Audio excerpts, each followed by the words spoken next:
What is going on, Minties? The Uncanny Omar here from Near Mint Condition. And today I'm going to take an advanced look at 3 books that are coming out on October 30th. We're going to look at What If, the Complete Collection Volume 2, XMen Starjammers, and X-Men, The Trial of Juggernaut. And see which one of these is the controversial one that I always talk about. So please, stay tuned.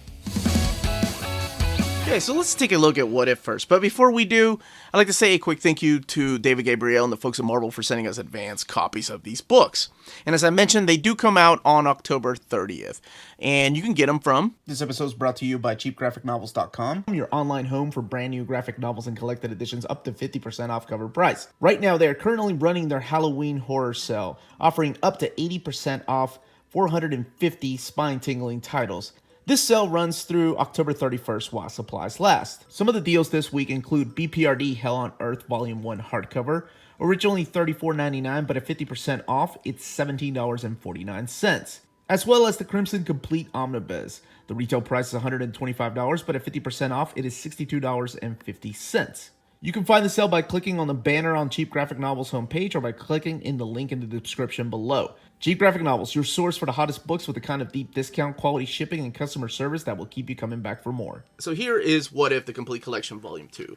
Volume 1 came out last year. This book retails for $39.99.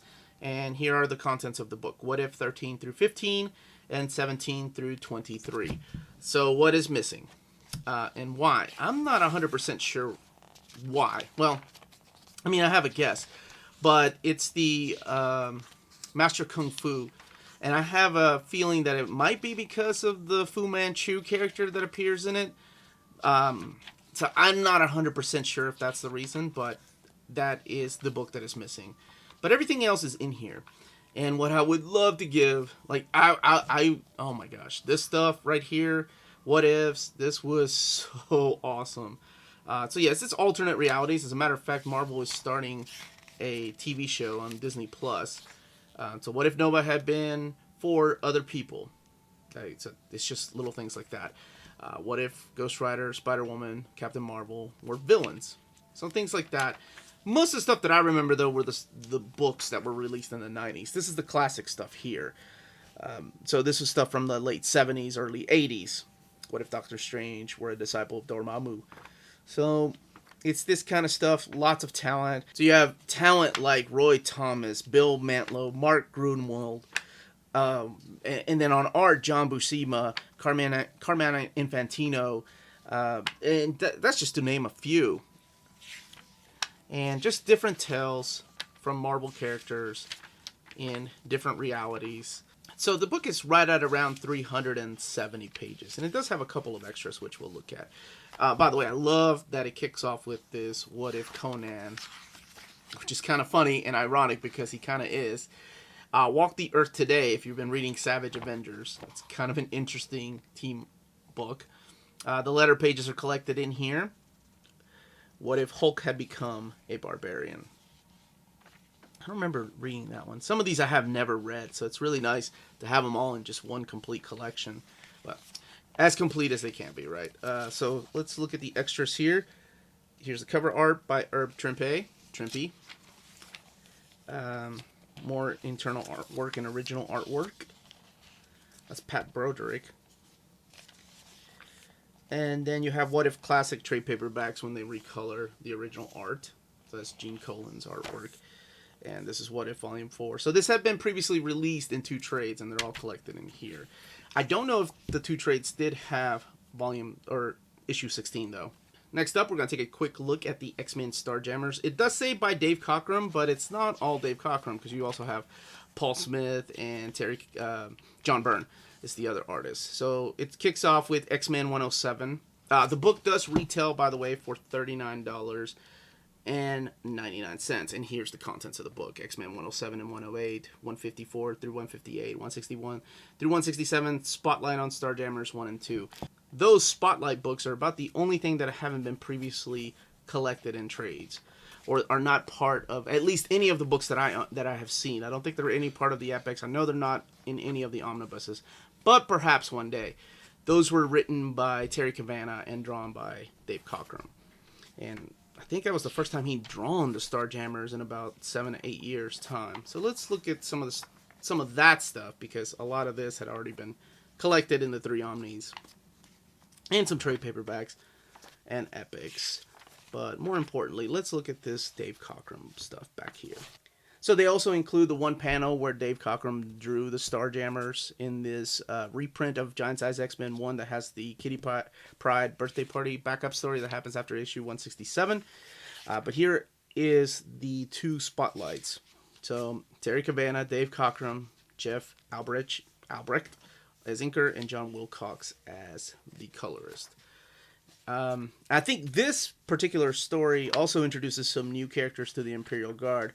But, you know, here you have the Starjammers. And if you don't know who the Starjammers are, they give you a quick reintroduction to who they are.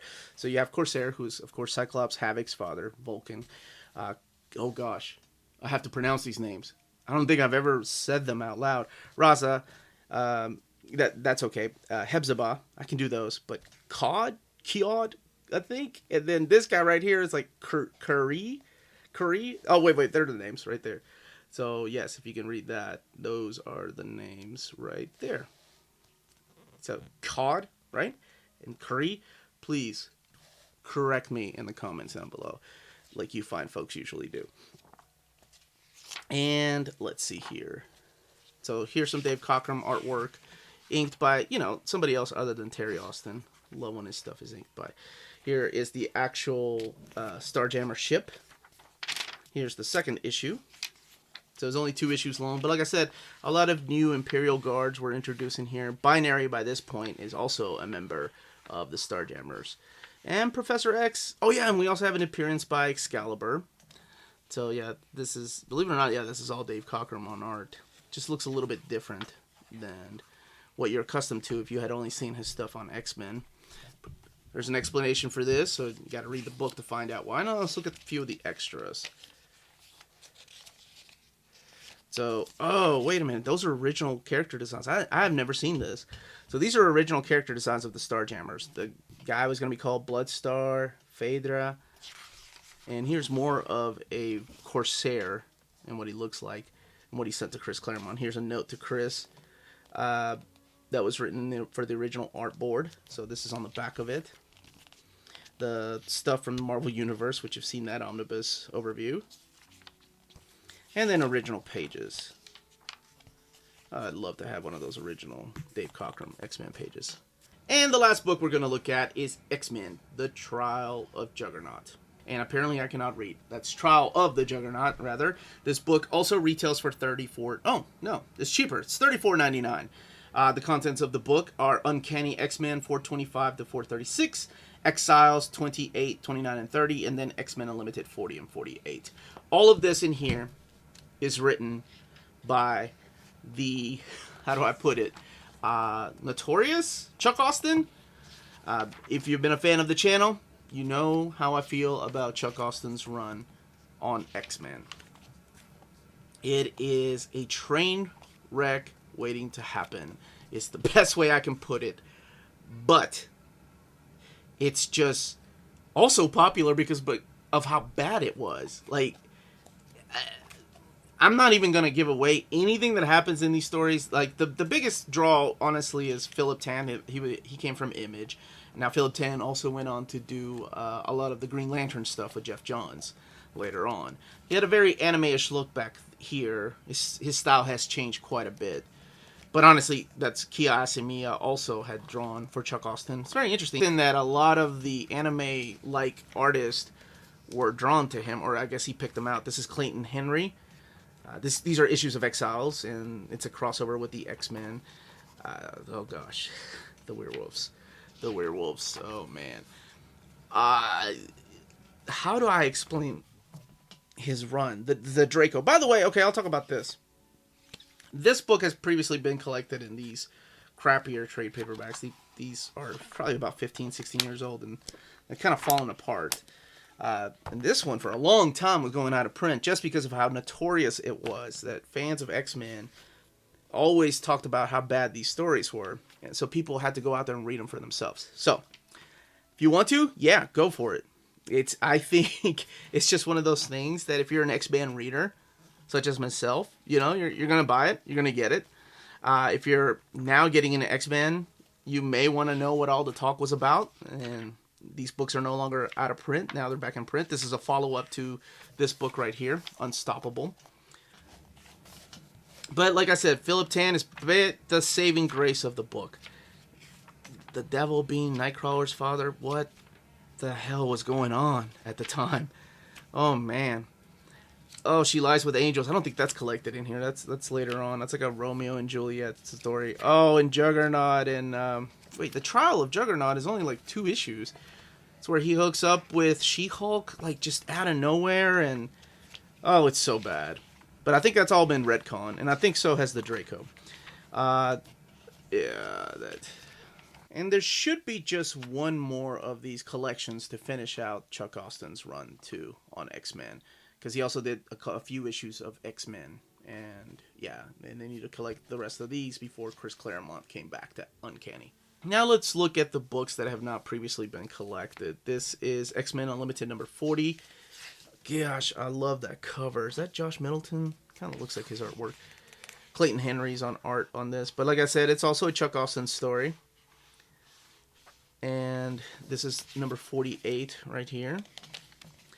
Maybe they don't collect the whole thing, because these X-Men Unlimited books were anthologies, so maybe they just collect the Chuck Austin stuff. Let's see, original pages from the inside of issues 430 and 431. And then issue 429, this is the Wizard World Chicago variant. The one thing I didn't point out is that it's interesting that they went with an Exiles for the covers, because this is an issue of Exiles. This is issue 28, I think. It's drawn by Del Keown. And for some reason they went with that cover. But I guess because it's Wolverine, I get it. You know, the best thing about his Exiles run, I remember, is Magic giving Angel a sword. If I'm not mistaken, like she gave him one of her soul swords. And I thought this was okay too, the meeting between Nocturne and her father, because Nocturne comes from another universe. Exiles, by the way, it's a series you should check out. It's wonderful. Maybe not so much the 3 Chuck Austin issues, but everything else was damn good. The Judd Winnick stuff was quite excellent. Oh, Nurse Annie. I forgot about Nurse Annie too. Oh, man. So, yes, Chuck Austin's X-Men. Find out what all the talk is about. So, before I start signing off, I do want to give a shout out to John Kent. He's one of our awesome mentees that originally gave me the idea for doing the Sundonku episode that we did a couple of weeks ago.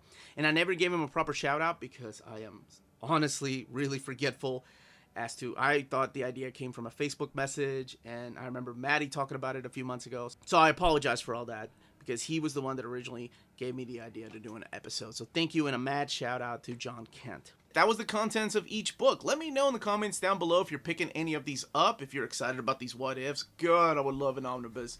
But again, leave those comments down below. I'd love to know what you all think or are picking up. And if not these books, what are you getting this last week? Please don't forget to hit that like and subscribe button if you haven't been subscribed yet. And enjoy the contents of this channel. Again, this was the Uncanny Omar. Thank you for watching. And remember, if it's classy and cool, it must be near mint.